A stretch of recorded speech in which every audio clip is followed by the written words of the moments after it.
guys, mga aso ko, ipamigay ko na to.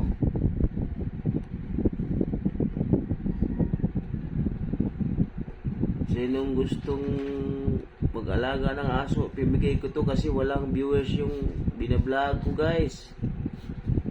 Bigay ko na to.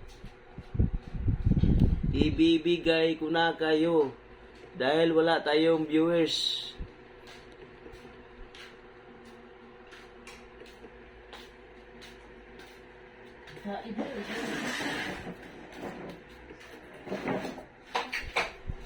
Bibigay ko na yan sila kasi wala kaming viewers eh, walang nag-subscribe,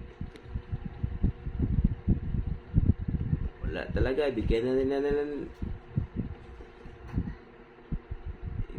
lang namin ito doon sa dog pound.